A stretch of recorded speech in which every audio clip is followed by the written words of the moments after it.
Police in Accra have launched their manhunt for some armed men who shot and injured 4 police officers and a civilian at Zamrama line near Mamprobi here in Accra over the weekend. 3 of the officers have been discharged, whilst 1 is currently responding to treatment at the Korle Bu Teaching Hospital. Matilda Wemega has more in the following report. The shooting incident happened on Saturday night at Zamrama line Mamprobi in Accra as the officers responded to a distress call to combat a robbery operation. 6 persons sustained gunshot wounds, including 2 civilians, one of whom fell into a drain trying to escape as the armed men opened fire on the police officers in a crowded area. One officer who was in critical condition on Sunday is currently responding to treatment, while a civilian caught in the shootout is also doing well according to the doctors. 3 officers have already been discharged. Interior Minister Ambrose Derry, who led a team of high-ranking police officers, including the IGP, to visit the injured in hospital Monday afternoon, declined to give details about the assailants, but revealed they are already on the police wanted list and will be tracked. Is going to pick up whatever bill is beyond coverage of the health insurance, and we are at least happy that there's been no loss of lives, and we're looking forward to getting our officers back. But as in every operation, we're going to review what transpired. The police will do so. They have standard operating procedures. We're going to find out what happened, and whatever went wrong, we know we're right. But whoever did it, we know, the police know, and I want to assure all Ghanaians they will be pursued and brought to justice within the confines of the law. It means the one who the police officers went there to arrest initially are still on the run?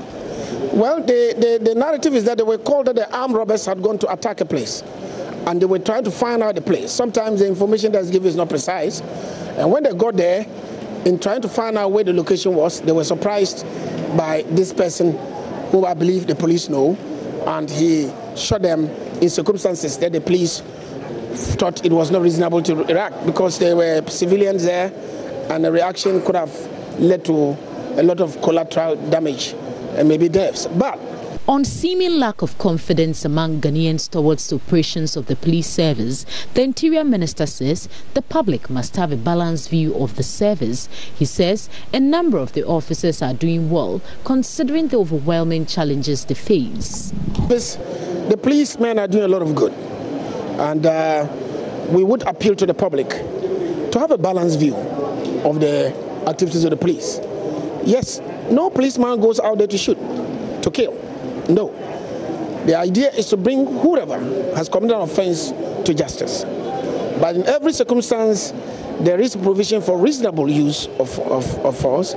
And just as we had in the unfortunate situation in the Ashanti region, we are awaiting the outcome of the investigation that's ongoing. In every situation, we investigate. And then we try to come out with solutions that will let us do better. The police are under a lot of challenges. The police have been working with a lot of, obstacles.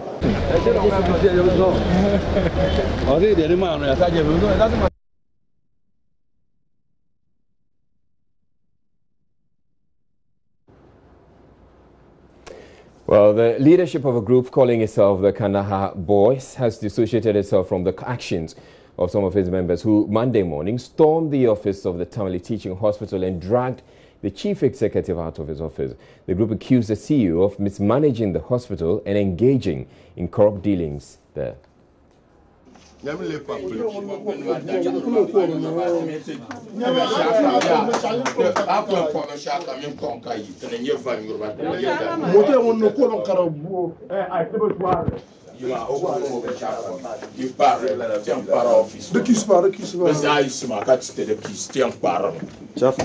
the key? Master, where is the key? Oh, Master, staff now. Land the staff with it to think about Master Yima. Take your back. Come to the shop. You are not ready to. Master,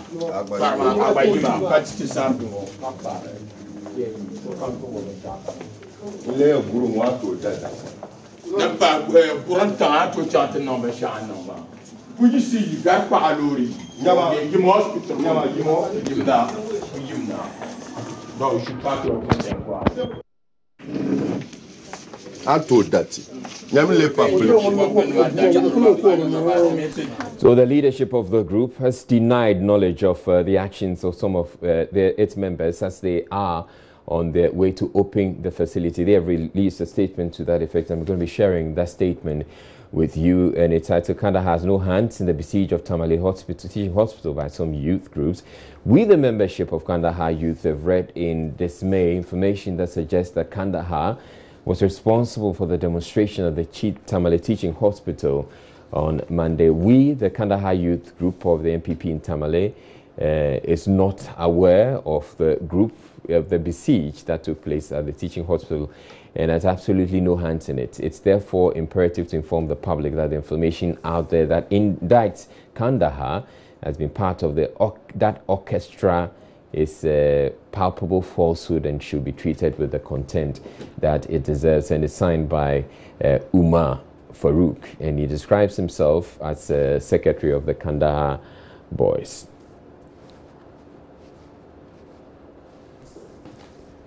Right, so my colleague Martina Bugri, who has been to the hospital, has joined us on the line now. Martina, so we're learning that the police have deployed armed officers there. What more can you tell us?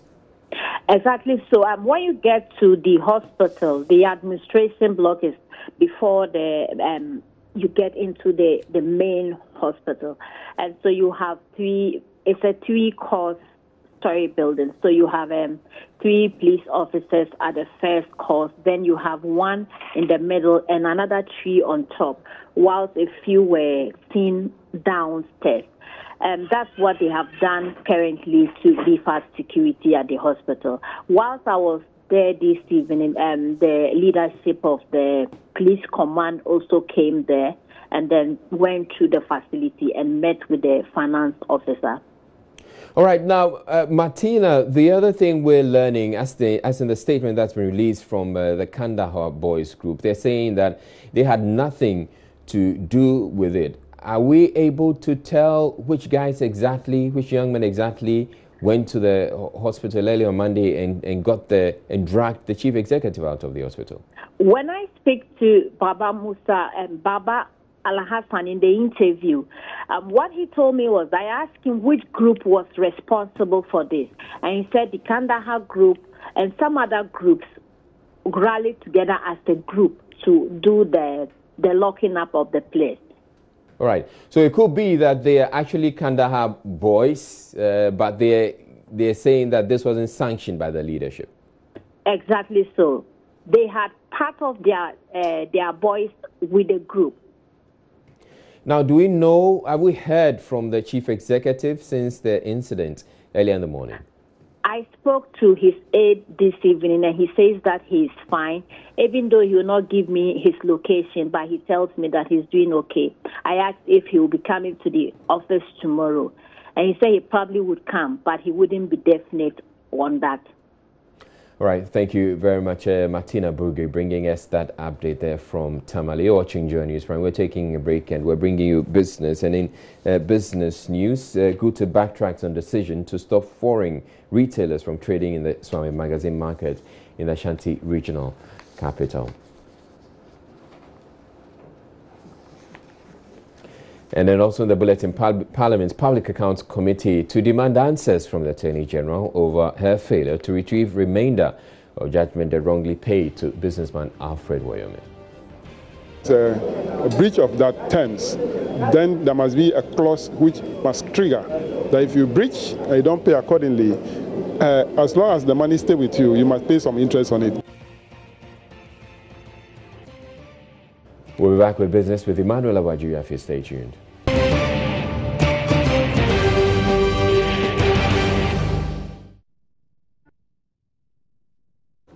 Hello again, good evening to you and welcome to business. Now, the Ghana Union of Traders Association, GUTA, has rescinded its decision to stop Nigerians from trading at the Swami Magazine market in the Ashanti region. This follows a consultative meeting between the union, the Ministry of Trade and Industry, and key stakeholders in the retail market business. In a press release copied to Joy Business, GUTA says it has resolved to allow foreigners, in particular ECOWAS citizens operating within the Swami Magazine market and other designated trading communities in the Ashanti region, to open their shops for normal business on Wednesday, 15th of August.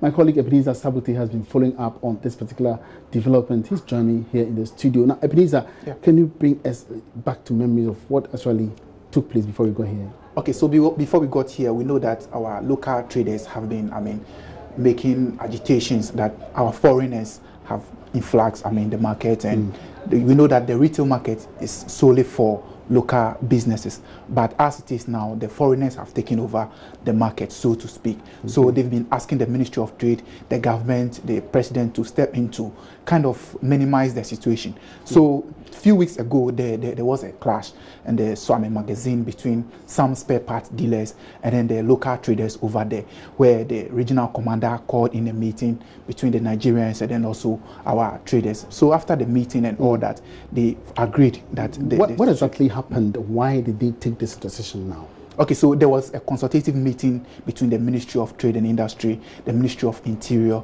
the Trade Minister himself chaired the meeting, and then also members from GUTA. After the meeting, they've all resolved that the issue has gotten to a level where the task force seems to be working now. So they will allow the people to open their shops on Wednesday. That's from Wednesday going, so that at least that kind of relationship that we have with our ECOWAS counterpart will still persist.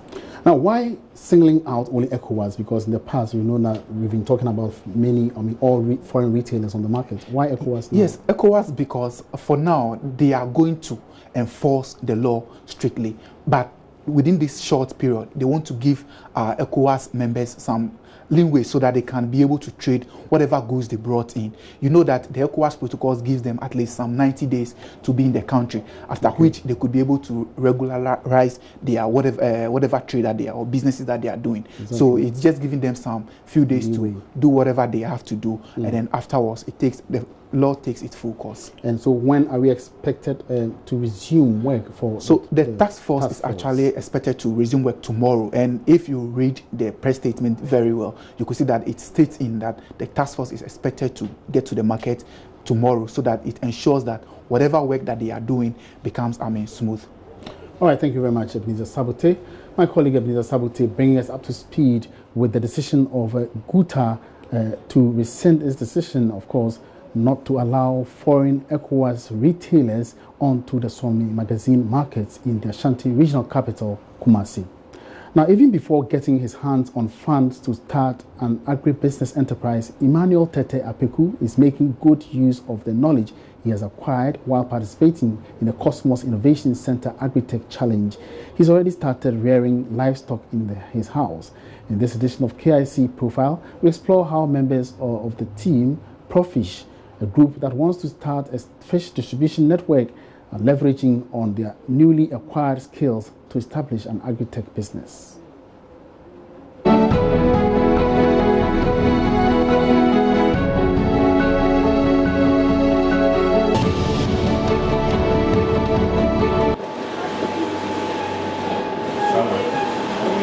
Lojano means fish market in the Ga dialect. And once these styrofoam boxes are branded with Lojano stickers, they will be ready for delivery. Each box will contain 25 kilos of tilapia ordered by clients. This process is part of Team Profish's preparation towards the final pitch of a Cosmos Innovation Center Agritech Challenge in October. Members of Profish, who are starting a tech-based fish distribution network, are determined to show judges how efficiently the business will be run. What we are actually doing is going to the ground and actually starting the business. We are preparing towards the pitch, all right, but we want to show them that yes, we are actually working on a viable business. So then we are delivering the fish. We want to see the cash experience, to see the challenges, and then we will fine-tune our business before the final pitch. So we are definitely sure that yes, we are on the right course. Before meeting her colleagues to help out with the branding at Capri's in Accra, Caroline was at a fish market in Kaswa to observe and interact with sellers. This morning, wanted to experience, have a feel of what goes on every day with people who buy fish in bulk, the process they go through, the time they have to get there, and all that. Earlier on, we mentioned it in the pitch after interviewing them, but beyond the interview, we wanted to observe and experience what they also go through. The fish market was of interest to members of ProFish because they believe they can make an impact. I'm hoping that every Ghanaian will have the cheaper tilapia in his plate, and then we'll go across the West Africa with our product. 5 days to deadline, my team member just quit the team because he had found an interesting team he wanted to be with. We were supposed to see each other, like identify the strength and then come together to build something. But funny enough, I went for an interview. I didn't even know I was going for an interview. At that point, I was contemplating, should I maintain my original team, grow with them? But then eventually I decided to stick with this. And then I think we've come far. An offer came from, I think, Caroline to join the team. I came in, sat with them, talked to them, and I realized that no, these are people I could work with because they were having a mind concept of not starting someone's dream, but starting a team's dream. A lot of team come to me to join the team, invite me to join the team because I have a tech background and I'm coming from Mewati Entrepreneurial School of Technology, MEST.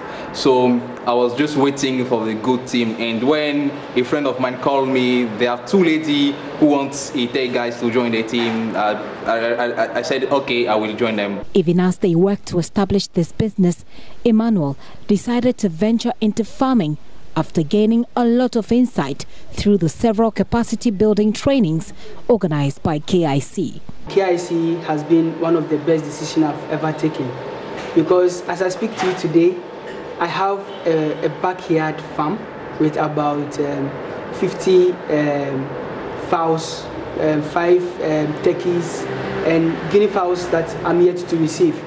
That's to say, it would have been very difficult to try to raise some funds to do certain things, to do the kind of market research we did with KIC, to know and understand certain things in the industry.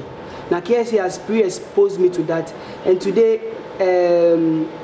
as at where I stand now, I would confidently say that I have enough information to do whatever I want within the agri industry, and for that I say thanks to KIC.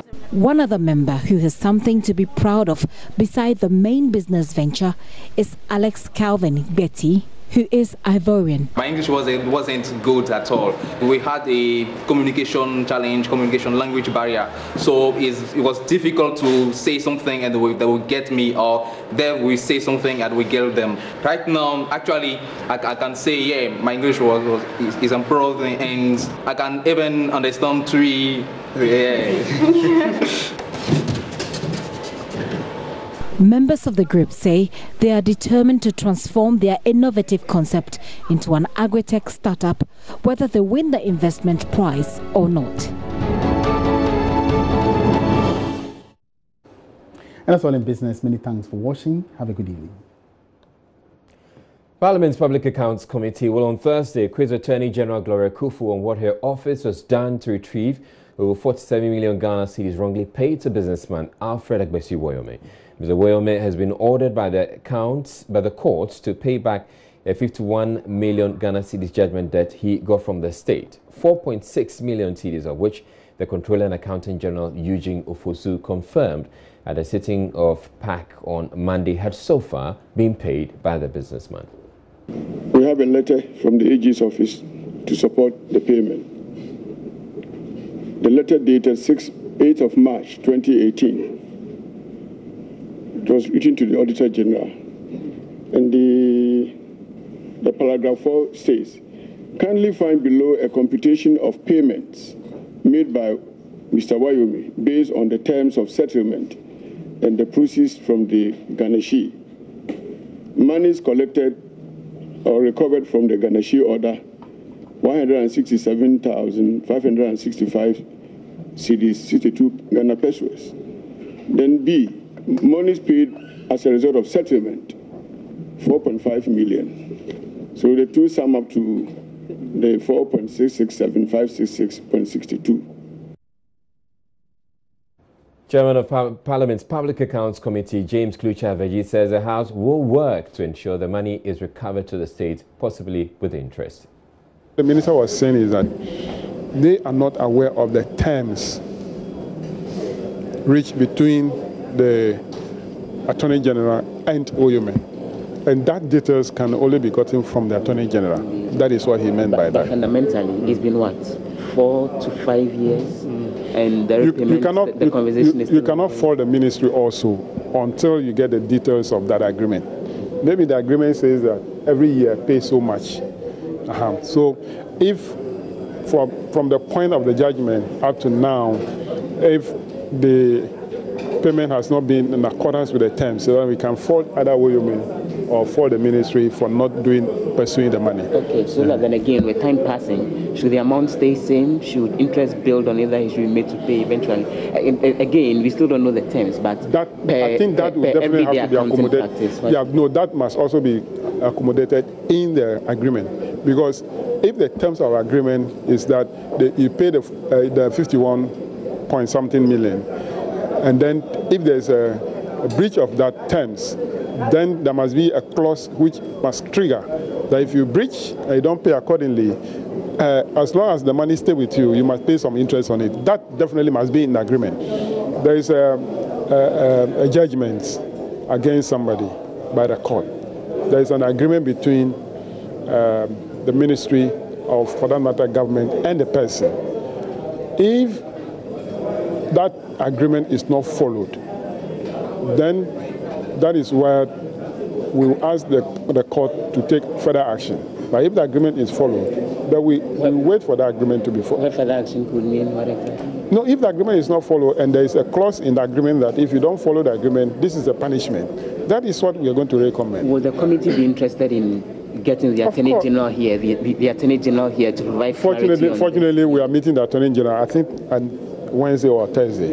And this is one of the issues that we'll put before them. So that and I believe that you will also be around to listen to them. And what clarity exactly will you be seeking from the Attorney General on this? Just to confirm what the Ministry of Finance told us today. And you'll be interested in the details on what the Yes, definitely, we'll be interested in that. We want to know the details of that. Meanwhile, ahead of that appearance by the Attorney General, Gloria Kufu has been speaking with Joy News on steps they have taken to retrieve the money from Mr. Oyume so far. And since we assumed office, we have been trying to trace properties of Mr. Oyume. We have also been to the court, and the court ordered that he present himself after many efforts for him to be examined on his means. Remember, he created the impression that he had used all his money to pay legal and therefore had very little left. But we had reason to believe that he had the means to pay the judgment debt. So in the course of examining him, he took the matter to the Human and People's Rights Court in Arusha.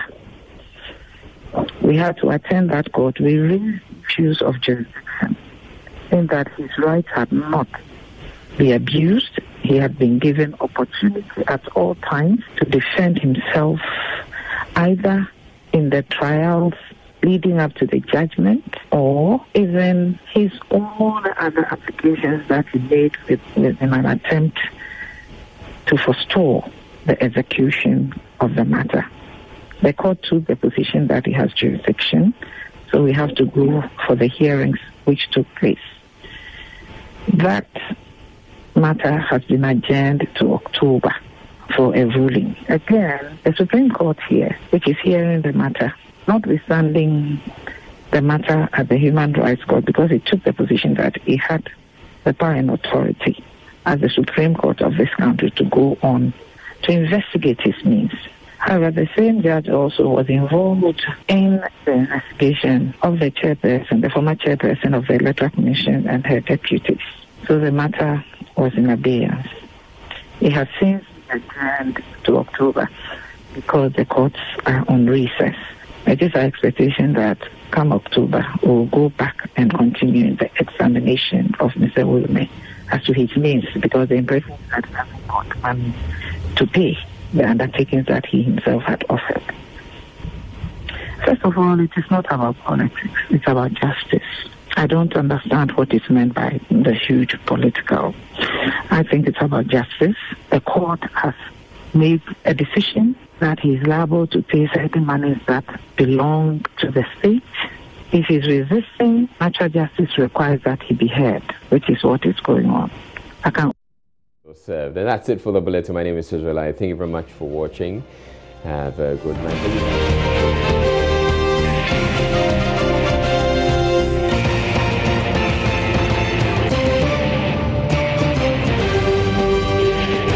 This is Joy News Prime.